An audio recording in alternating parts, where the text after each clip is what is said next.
Jesus said, where our treasure is, well, that is exactly where our heart will also be. Welcome to Mission 66, where Scripture meets real life. Today, John Matthews and Esther Sisulu are in the book of Ezra, sharing insights from Pastor Luis Seau's teaching. Ezra is a book that talks about the rediscovery of God's covenant and a return to worship after many years of exile. Download your study guide at mission66.org and let's get started. Here is Esther. Today, we'll be learning from the book of Ezra, who was a Jewish priest in Persia, but came to Jerusalem after the Babylonian captivity of Judah. Now, we're in chapters 7 and 8, which on the timeline is where Ezra the priest arrives in Jerusalem following the building of the Second Temple. And here's our teacher, John Matthews, who will bring us today's theme, the second wave. Esther, thank you so much, and a very warm welcome to this latest episode of Mission 66. And we've seen in previous episodes that the first part of the book of Ezra focuses on the first wave of these Judean exiles who are returning home from Persia to Jerusalem, where they rebuilt the ancient temple under the leadership of Zerubbabel. Now, he was a civic leader. He was a descendant of one of the kings of Judah, actually. And chapter 7 of Ezra begins a second part of the book. And this bit focuses on the second wave of returnees when 1,754 exiles returned to Jerusalem, and among those was Ezra himself. Now, he is the one who writes this book, Ezra, that bears his name, and this second wave led by him occurs in 458 BC before Christ, significantly later then, you might note, than the initial return during King Cyrus's reign. So let's read chapter 7. This is how it goes. Now after this, in the reign of Artaxerxes, king of Persia, Ezra, the son of Sariah, son of Azariah, son of Hilkiah, son of Shallum, son of Zadok, son of Ahitub, son of Amariah, son of Azariah, son of Meroith, son of Zerahiah, son of Uzi, son of Buki, son of Abishua, son of Phinehas, son of Eleazar, stay with me, son of Aaron, the chief priest. This Ezra went up from Babylonia, and he was a scribe skilled in the law of Moses that the Lord, the God of Israel, had given. And the king granted him all that he asked, for the hand of the Lord his God was on him. So that first paragraph just establishes Ezra as a bona fide priest after the order of Aaron, and that's the reason for that, listing of his lineage, effectively. So the calling of God's upon him to lead what was coming, and that was pretty much a revival in Jerusalem. Verse 7 says that there went up also to Jerusalem in the 7th year of Artaxerxes the king some of the people of Israel, and some of the priests and Levites, the singers and gatekeepers, and the temple servants. And Ezra came to Jerusalem in the 5th month, which was in the 7th year of the king. For on the first day of the 1st month he began to go up from Babylonia. And on the first day of the 5th month he came to Jerusalem, for the good hand of his God was on him. Isn't that lovely? God is so good. And Ezra, it says in verse 10, had set his heart to study the law of the Lord and to do it, and to teach his statutes and rules in Israel. Isn't that interesting as well? Not just set his heart to study it. Many of us can do that, but he wanted to study it in order that he could do it. And not just for his own purposes, but then to be able to teach others and help others.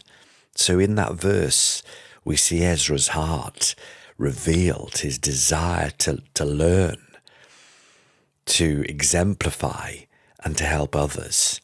And then in verse 12, it gives us the official letter of commendation which King Artaxerxes had given to Ezra in case anyone tried to question him. So it was his authority, effectively, and it gives permission, this letter, for anyone from Judah who wanted to go back home to do just that. It also gives Ezra permission to take from the royal treasury anything that he needed. Now, the original text for Ezra chapter 7, verse 12 to 26 is in Aramaic, not Hebrew. Verse 12, here we go. Artaxerxes, king of kings, to Ezra the priest, the scribe of the law of the God of heaven. Peace. And now I make a decree that any one of the people of Israel or their priests or Levites in my kingdom who freely offers to go to Jerusalem may go with you. For you are sent by the king and his 7 counselors to make inquiries about Judah and Jerusalem according to the law of your God, which is in your hand, and also to carry the silver and gold that the king and his counselors have freely offered to the God of Israel, whose dwelling is in Jerusalem, with all the silver and gold that you shall find in the whole province of Babylonia, and with the freewill offerings of the people and the priests, vowed willingly for the house of God that is in Jerusalem. With this money, then, you shall with all diligence buy bulls, rams, lambs, with their grain offerings and their drink offerings, and you shall offer them on the altar of the house of your God that is in Jerusalem. Now, whatever seems good to you and your brothers to do with the rest of the silver and gold, you may do according to the will of your God. The vessels that have been given you for the service of the house of your God, you shall deliver before the God of Jerusalem. And whatever else is required for the house of your God, which it fails to you to provide, you may provide it out of the king's treasury. And I, Artaxerxes the king, make a decree to all the treasurers in the province beyond the river, whatever Ezra the priest, the scribe of the law of the God of heaven, requires of you, let it be done with all diligence, up to 100 talents of silver, 100 cores of wheat, 100 baths of wine, 100 baths of oil and salt, without prescribing how much, whatever is decreed by the God of heaven, let it be done in full for the house of the God of heaven, lest his wrath be against the realm of the king and his sons. We also notify you that it shall not be lawful to impose tribute, custom, or toll on any one of the priests, the Levites, the singers, the doorkeepers, the temple servants, or other servants of this house of God.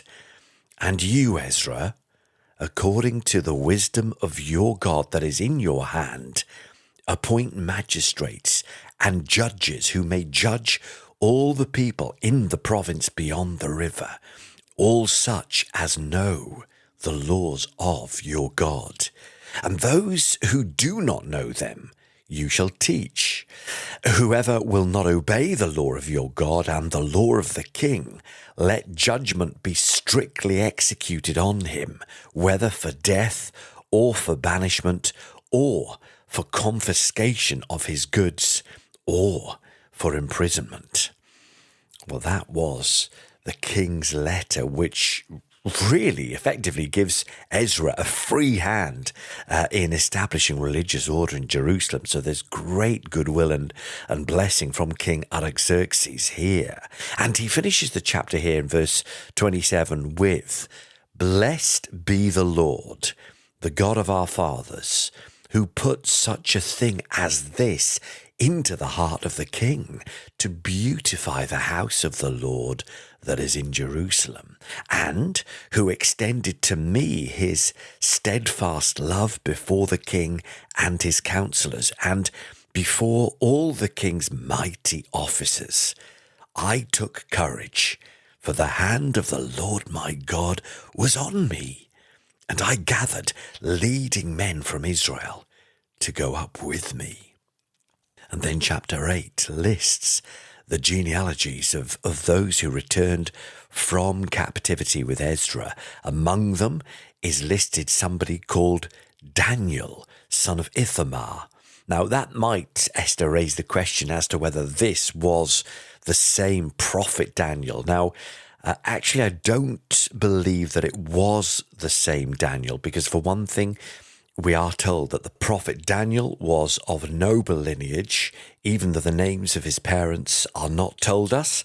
And another thing is that Daniel was in his 90s when he was transported to Persia. Now, I don't envisage him or imagine him physically being able to make that return trip. So many of the names of those listed here are common names for the time. And it's not likely that any of those were people mentioned in previous episodes. Okay, little point clarified there. So let's skip down now past these list of returnees to Ezra chapter 8 and verse 15, which says, I gathered them to the river that runs to Ahava, and there we camped 3 days. As I reviewed the people and the priests, I found there none of the sons of Levi. Then I sent for Eleazar, Ariel, Shemaiah, Elnathan, Jarib, Elnathan, Nathan, Zechariah, and Meshullam, leading men, and for Jorib and Elnathan, there's obviously clearly a popular name, who were men of insight, and sent them to Edo, the leading man at the place Cassiphia, telling them what to say to Edo and his brothers and the temple servants at the place Cassiphia, namely, to send us ministers for the house of our God. And by the good hand of our God on us, they brought us a man of discretion of the sons of Mali, the son of Levi, son of Israel, namely Sherebiah, with his sons and kinsmen.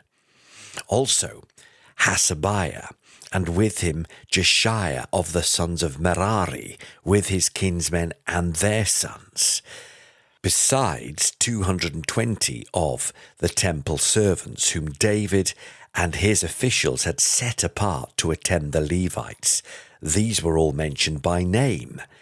Then I proclaimed a fast there at the river Ahava, that we might humble ourselves before our God, to seek from him a safe journey for ourselves, our children, and all our goods. For I was ashamed to ask the king for a band of soldiers and horsemen to protect us against the enemy on our way, since we had told the king, the hand of our God is for good on all who seek him, and the power of his wrath is against all who forsake him. So we fasted and implored our God for this, and he listened to our entreaty.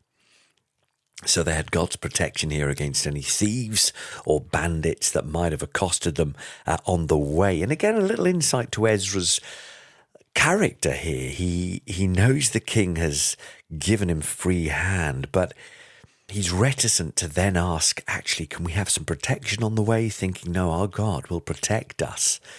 But he knows not to step too far, even though perhaps he would have been freely able to do so. But there is a sensitivity and a self-awareness about Ezra that we pick up reading between the lines of these verses. And then Ezra sets apart some priests to guard the treasury. Verse 24 says, Then I, Ezra, set apart 12 of the leading priests, Sherebiah, Hashabiah, and 10 of their kinsmen with them. And I weighed out to them the silver and the gold and the vessels, the offering for the house of our God that the king and his counselors and his lords and all Israel there presented had offered. I weighed out into their hand 650 talents of gold and silver vessels worth 200 talents and 100 talents of gold, 20 bowls of gold worth 1,000 darics, and 2 vessels of fine bright bronze, as precious as gold. And I said to them, You are holy to the Lord, and the vessels are holy, and the silver and the gold are a freewill offering to the Lord, the God of your fathers. Guard them and keep them until you weigh them before the chief priests and the Levites and the heads of fathers' houses in Israel at Jerusalem within the chambers of the house of the Lord. So the priests and the Levites took over the weight of the silver and the gold and the vessels to bring them to Jerusalem, to the house of our God. Then we departed from the river Ahava on the 12th day of the first month to go to Jerusalem, and the hand of our God was on us, and he delivered us from the hand of the enemy and from ambushes by the way, and we came to Jerusalem, and there we remained 3 days. And on the 4th day, within the house of our God, the silver and the gold and the vessels were weighed into the hands of Meremoth the priest, son of Uriah, and with him was Eleazar the son of Phinehas, and with them were the Levites Jozabad the son of Jeshua, and Nodiah the son of Binnui. And the whole was counted and weighed, and the weight of everything was recorded. At that time, those who had come from captivity, the returning exiles, offered burnt offerings to the God of Israel, 12 bulls for all Israel, 96 rams, 77 lambs, and as a sin offering, 12 male goats. All this was a burnt offering to the Lord. They also delivered the king's commissions to the king's satraps and to the governors of the province beyond the river. And they aided the people and the house of God. And that, Esther, is where chapter 8 ends.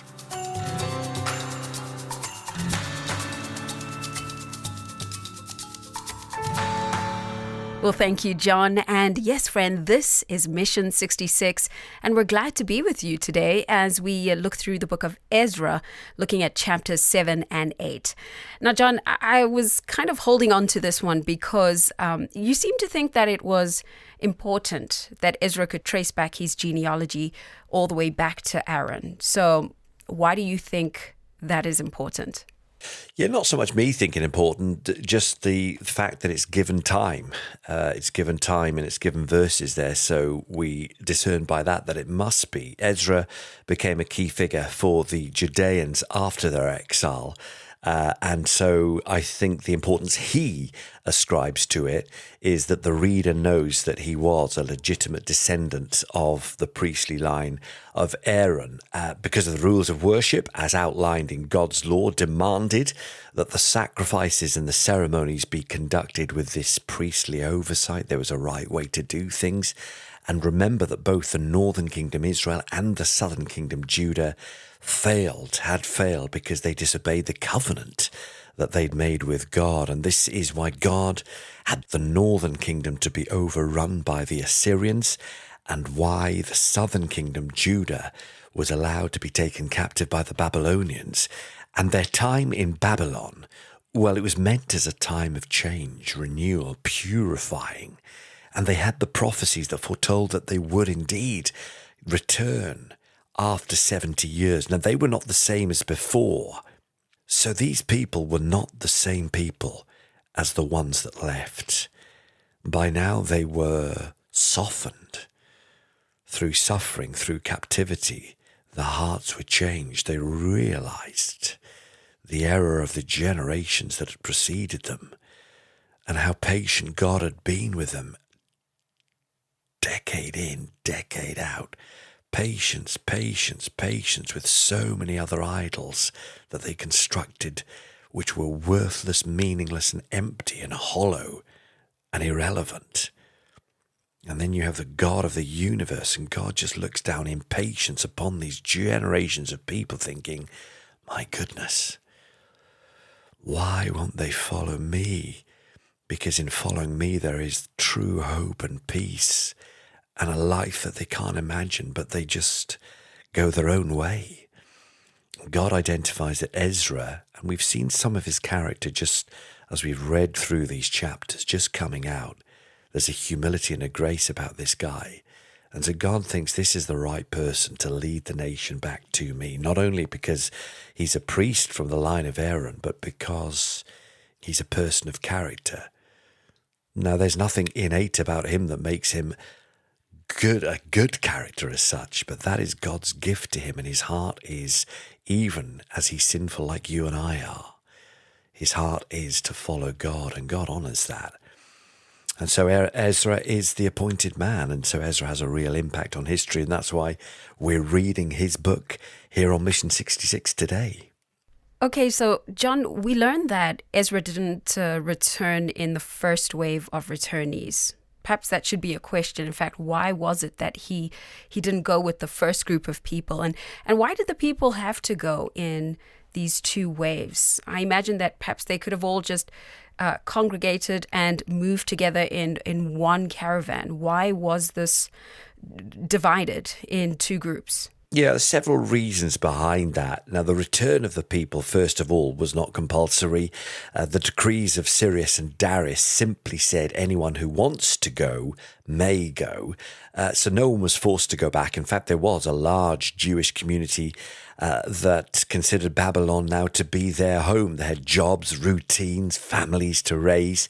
Some of them had actually been assimilated into the government and had positions of authority and responsibility. So after 70 years, you've had 2 or 3 generations born and raised in this place. And some of these guys would have considered this home. And so it certainly wasn't simple for them suddenly to uproot 70 years on and move to Judah or Jerusalem, which was still, of course, in ruins. The place was lacking infrastructure. It was a ruined city. So those first wave of returnees knew that they had this huge task ahead of them. And frankly, not everyone wanted to take that task on and would have been willing to go back. It was more desirable to stay where they were, or certainly that's what they thought. Do we go back to a ruined city or stay here? So that the second wave then comprised Judeans who were more willing to go back because certain things had now been put back into place. They would go back, for example, to a temple that was completed. There was now a society of pioneers who would have constructed that infrastructure and would have done work around the city, so life would have been more, livable, I suppose is the word. And so that's why there were actually 3 waves of returnees from Babylon to Jerusalem. The first was led by Zerubbabel in 538 BC, and that's mentioned at the start of Ezra.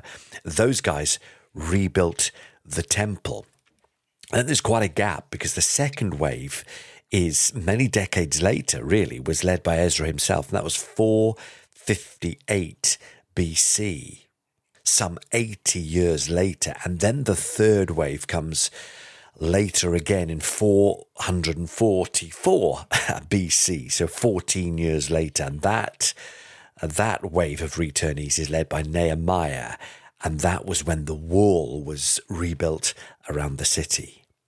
Well, I can tell you that I'm loving the dates and the history, really just, identifying things in my mind. But, when we understand that this return wasn't mandatory, it really does explain why it happens in stages.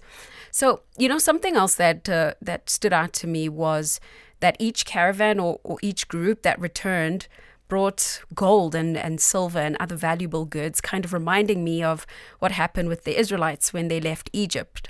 Nonetheless, in this context, where did the people get all this wealth from? Because, they were captives. Where did they get it? Yeah, it's a good question. And the gold and the silver that is spoken about in that last part of chapter 8, it describes mainly, in the main, objects that had been taken originally from Solomon's temple by the Babylonians 70 years before. Now, the people had managed to keep a lot of that, if not all of it, intact over those years of captivity. And furthermore, the people Well, they weren't kept in prisons in Babylon. So it's when we think of the word captivity, I guess the second question is, well, what kind of captivity was it? And as we understand it, Esther, they were evidently free to live, to work, to earn a living, to add value to the society in which they now lived. So that meant they were actually able to accumulate wealth. And so many were willing to give toward the newly established city, or the newly establishing city of Jerusalem. And the truth is, as we know, that God is the ultimate owner, isn't he, of gold and silver. So he's the one who gives us the ability to earn a living. And that brings to mind, the challenge of what we do with what God has given us, because it was Jesus himself who said that where our treasure is, that's where our heart will also be. And here, these returnees, well, their hearts are back in Jerusalem. Some of them would be going back for the first time. Many of them would be. But they wanted to go back, and they wanted to honor the God of Israel, but the only God of the planets and the universe. And they understood that. And so they returned. Awesome. All right. Well, now in verse 22, it says Ezra didn't ask the king for an armed guard to protect the people as they were journeying to Jerusalem. I mean, why wouldn't he? I mean, they were carrying all kinds of valuable items. Why would he not have asked for an armed escort? Well, yeah, as I mentioned in the passage, he was actually knew not to overstep too much. There was humility, there was a self-awareness, and he had told the king that we trust in God's hand. So I guess once you say we're trusting this and God is going before us, you kind of don't need to ask for armed guard. The king might think, hang on, I thought you said your God was going before you. So he makes his statement and he lives and travels by it. Well, it's wonderful indeed to just read about the faith and the trust that the people had in God, John. So I think we should just go ahead and summarize what we've learned in Ezra chapter 7 and 8. Yeah, let's do that. So, look, the book of Ezra overall is about the return of Judean exiles to Jerusalem, and they come in three separate waves. The first wave, led by Zerubbabel, focuses on rebuilding the temple. The second wave, led by Ezra, marks this spiritual revival. Ezra, a scribe and priest descended from Aaron, he emphasized studying, obeying, and teaching God's law. He gave himself to that. So he was the right man to lead the revival because of his lineage, but because of his knowledge of this Bible, sure, but because of his heart. And God saw the heart of Ezra. And King Artaxerxes, well, he had his favor. He supported Ezra, and he grants him not only access to go, but resources plus authority to restore worship practices when they return to the land of Judah.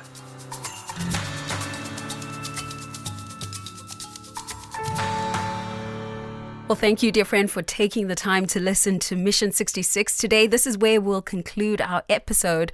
But hey, I encourage you to keep this conversation going as we journey through the book of Ezra.